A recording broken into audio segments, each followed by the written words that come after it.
পৌঁছে গেছি খাগড়াছড়ি। ঠিক এরকম একটি গেট আমাদেরকে স্বাগত জানাচ্ছে খাগড়াছড়ির দিকে। এখান থেকে খাগড়াছড়ি শহর 20 থেকে 30 কিলোমিটার মতন হবে।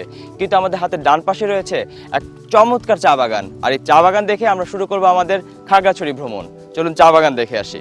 ছিপছিপে বৃষ্টি সাথে নিয়ে ছুটে চলেছি